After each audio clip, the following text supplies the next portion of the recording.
Hi guys, welcome to the 7 Money Show with me, your host Shaw. Today we're discussing EV pickups. We'll be talking about Ryvian, we'll be talking about Lordstown motors and how they've got to where they've got to and where they're going. Now, the current CEO of Lordstown Motors, you may be aware, or you may not, was originally the CEO of Workhorse. The Workhorse originally took over GM's Lordstown plant when he was CEO, but he wanted to start his own venture. So he took a $40 million loan. Workhorse gave him $15 million, and the IPO, because Workhorse originally designed a pickup truck themselves, that was their original design, an electric pickup truck. They gave him the IP of their electric pickup truck and a $15 million loan in exchange for 10% of Lordstown. That's how they got their 10%, as well as the Lordstown factory. Now, of course, the CEO went on favourable terms. When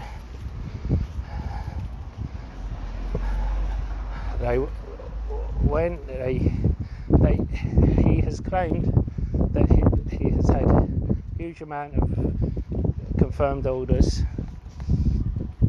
which certain other company, who said that, don't have, totaling $1.5 billion. However, that won't be in 1 year. That will be spread over a number of years. It will get approximately 130,000 in the first year, and so growing. One thing they do have, they're saying they're the only pickup truck that will be produced at the time. However, so do Ford, the only EV pickup truck, sorry. So do Ford, so do Tesla, so do Ryvian. Basically, they're all saying the same thing. Now, what is good about Lordstown Motors? Well, the bad thing is they only have one product, they only have one truck. Good thing is they're focusing on this, and then once they sold enough, they're planning to go into the SUV market. But let's focus on this at the moment.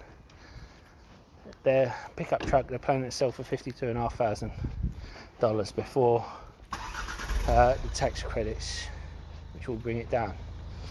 Now that puts it on par with gasoline and combustion engines pickup trucks, which makes it a lot more attractive, especially as there's less servicing and maintenance there. I did a review of EV trucks, and they all had their pluses and minuses. I couldn't get the details of the Lordstown EV truck to do a review. Basically, I could only get the details of 3 trucks, and had Ryvian. To tell the truth, the one that came out top was Tesla, and I was surprised at that. Not that I was surprised Tesla came out on top, but as a pickup truck,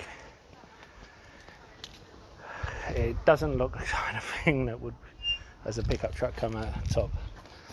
Now, Lordstown may well surpass that. The endurance may well surpass that, but we won't know. not until it actually comes out. We hope it can, and we can only wait for more specifications to come out. But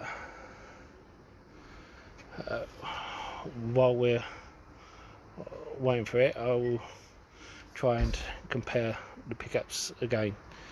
Anyway, we're going to get on the Ryvian. And don't forget to hit that lovely like button, almost as lovely as me. Helps with the YouTube algorithm and getting the video out to more people. And don't forget to hit that subscribe button if you haven't already. Become part of the Saving Money Show family. We give each other hints and tips and updates about stocks and shares we talk about on the show. As well as that, you can ask me to look into any share you want, and I don't charge a Discord fee or ask for a Patreon. All I do ask is for you to comment in the box below and hit the like button. Even if you disagree with me, especially if you disagree with me, I like a debate. And if I do something wrong, I want you to call me on it so I can improve the channel. And why not check out the links in the description below? There's lots of offers. I've used each one of them myself. I wouldn't give you links if I haven't checked them out myself.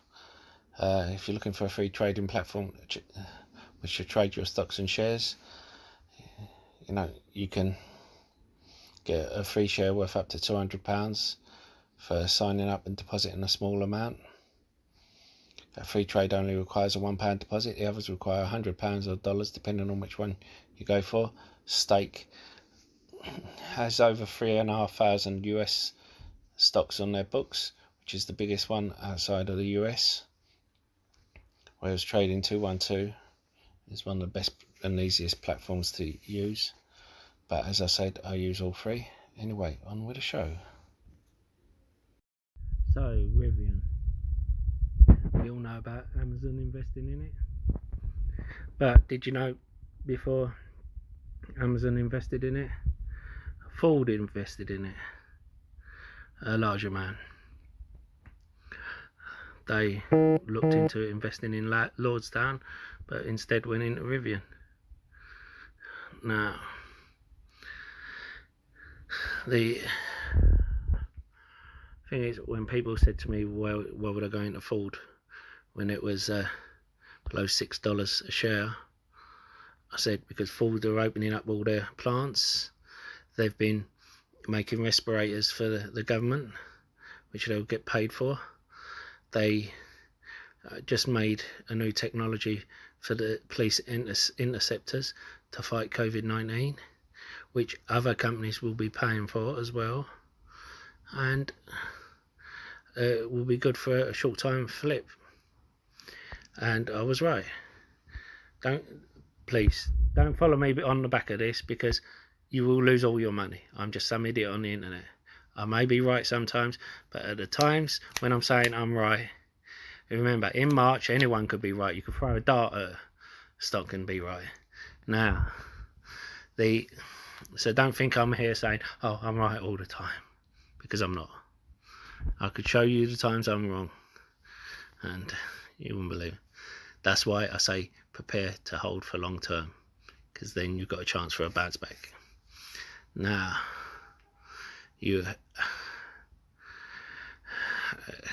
know, Ryvian isn't gone public. I don't think they'll go public through a Spaq. They'll do a traditional IPO. And if you want to get in on the ground floor of Ryvian, you just go into Amazon or Ford. Same way Workhorse jumped on Lordstown news. But that's something you have to decide. Personally, Ryvian's at the centre of a legal case with Tesla. I think Lordstown will do well, but we shall have to see. is they've kind of done what Psth is planning to do, in that they've set a low enough price point where they can make a profit, but they haven't set it too high to price themselves out of the game so that they're attractive. But at the same time, where they've been a bit more canny than, or savvy than Psth, so they haven't set it too low that they can't put the features in they've promised. And the other thing is, they have a factory. Are you watching, Trevor Milton? You watching, Nkla? They haven't gone groundbreaking without having the warrants for a factory. Who would have thought you could do that? Oh. Shocking, isn't it? Anyway, I'm not here to throw shade. As I said in a video before, if Nkla was to make a success of the Badger, it can provide like a leap pad for the semi. I don't think they will, because otherwise they would have released the pre-orders. So that is Nkla over and done with for today. I don't want to spend too much time on them, because I hate the fact that SHLL Helion their trend seems to be linked to Nkla for some reason. When Nkla goes up, they go up. When Nkla goes down, they go down. And I think Helion are a much better company. And I think Nkla will go down on their earnings, and it'll drag them down with it. Don't know if it's the same kind of investors or what, whatever the reason. Now we're going to speak about non-EV now. BP lost 16.8 this quarter. I spoke about Shell in the last video. Now speaking about BP. Now you might want to go and check out how much they paid for their logo, and then you think, why didn't you just get a simple logo and save the money for a day like this? Now they've cut their dividend.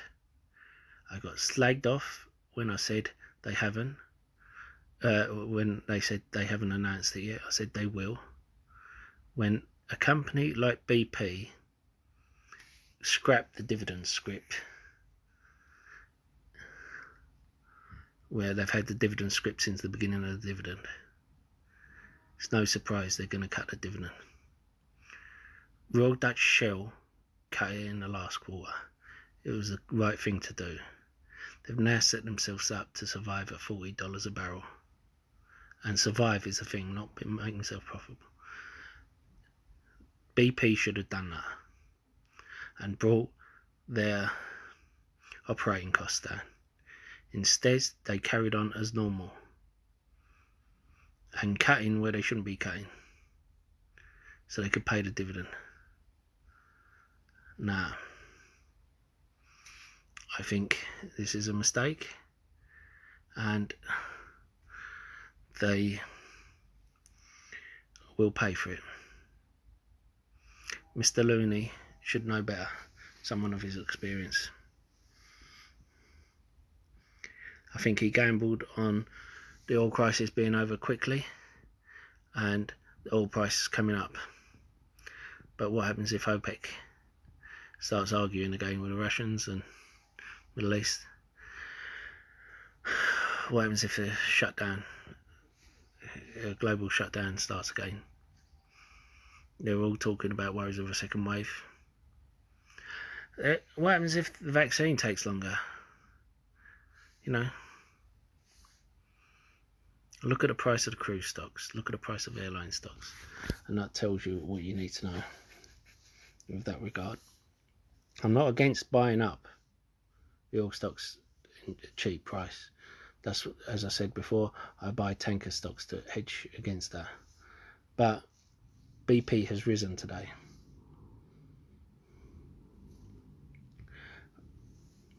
If I was going into oil stocks, my first choice would be Shell. Second choice would have been BP if they kept the dividend. As they haven't,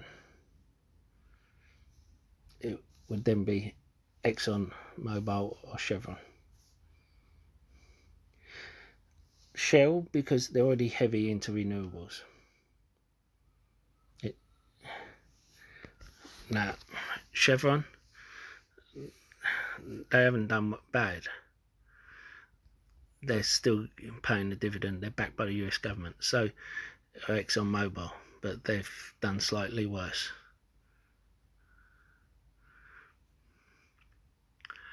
I've also said before about my European oil stock. But bear in mind, each time I buy up an oil stock, I buy up tanker stocks to counteract it, because the discount on the oil stocks gives you that option to buy it up, and you're buying it up cheaper than it would have been pre-COVID. You get 2 dividends, you get you hedge your bet against the contango. Now, I would like to know your views. Are any of you thinking of buying up Lordstown via the Spaq? Any of you thinking of buying up Ford or Amazon on the back of Ryvian? Any of you thinking of buying up BP or any other oil stocks? Let me know in the comments box. Don't forget to hit the like button. I'll see you in the next video. Goodbye.